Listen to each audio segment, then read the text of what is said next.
Hello everyone, I am Monica. In this video, I am going to explain how to organize documents.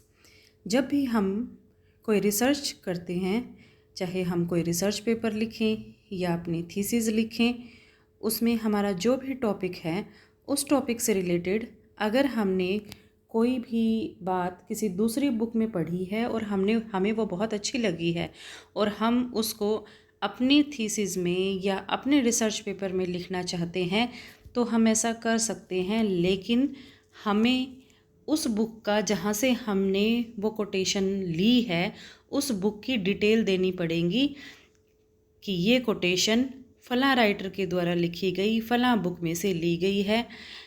Detail देते हुए हमें किन किन बातों की डिटेल देनी पड़ेगी।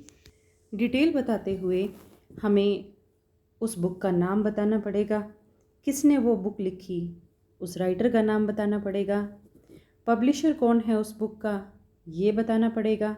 मीन्स ब्रीफ में हम कह सकते हैं कि जिन डॉक्यूमेंट्स का हमने यूज़ किया है अपने रिसर्च वर्क में उनको ऑर्गेनाइज़ करना। मीन्स पहले आपने राइटर का नाम लिखना है या बुक का नाम लिखना है या वर्जन लिखना है, पब्लिशर लिखना है, डेट लिखनी है, लोकेशन लिखना है।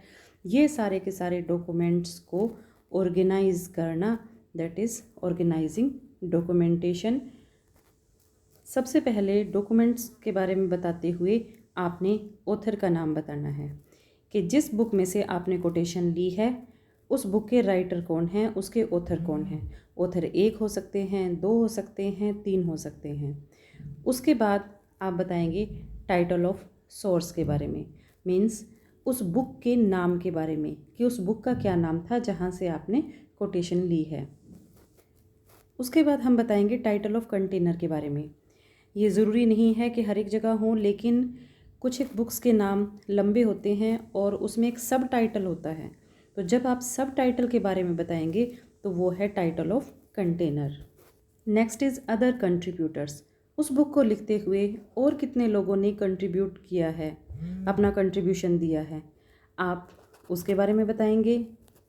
नेक्स्ट, अगर उस बुक का कोई वर्जन है, वर्जन कहो या एडिशन कहो एक ही बात है कि फॉर एग्ज़ाम्पल बाइबल सबसे पहले एक राइटर ने लिखी, बाइबल जब सेकंड टाइम किसी दूसरे राइटर ने लिखी तो बाइबल आपने कोट किया, बाइबल को आपने फर्स्ट में से किया कि सेकंड में से किया, फर्स्ट एडिशन में से किया कि सेकंड एडिशन में से किया, या फर्स्ट वर्जन में से किया या सेकंड वर्जन में से किया, तो आप वर्जन को भी अपने रेफरेंस में लिखेंगे। नेक्स्ट है नंबर। आप नंबर कहिए या वॉल्यूम कहिए एक ही बात है। कई बुक्स ऐसी हैं जो सेम टाइटल से पब्लिश्ड हैं लेकिन और उसमें जो स्टोरी है वो आगे बढ़ रही है, लेकिन एक है volume 1, volume 2, volume 3, volume 4, volume 5।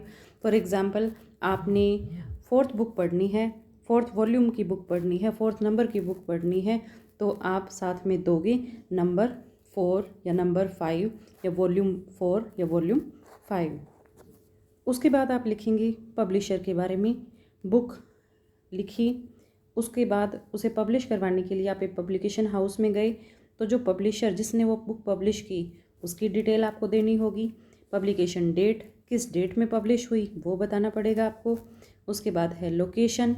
अगर आपने आप रिसर्च करते हुए कुछ मैटर बाहर से किसी दूसरी बुक से लिया है तो उस बुक में से कौन से पेज पर से लिया है, या इस पेज नंबर से लेके इस पेज नंबर तक, मीन्स उस मैटर की लोकेशन क्या है, ये भी आपको ऑर्गेनाइज करनी पड़ेगी, अपने रिसर्च पेपर में आपको बतानी पड़ेगी। तो जब भी आप कोई रिसर्च पेपर लिखेंगे और आपने कोई मैटर कहीं से बोरो किया है तो उसकी पूरी की पूरी डिटेल देना। डिटेल देते हुए आप इन सब बातों को फोकस करेंगे और इन सब के बारे में आपने बताना है।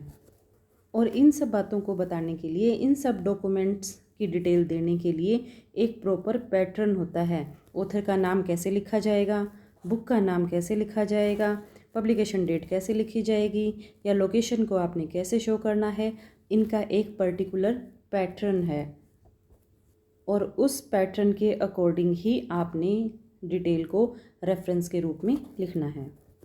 तो इन सब की डिटेल देते हुए आपने डॉक्यूमेंट्स को ऑर्गेनाइज करना है। आगे आने वाली वीडियोस में हम एक एक टॉपिक लेंगे, ऑथर, टाइटल ऑफ सोर्स, और उसको एक्सप्लेन करेंगे। अगर आपका कंसेप्ट ये ठीक ढंग से क्लियर हो जाता है, in that case you can arrange your documents properly.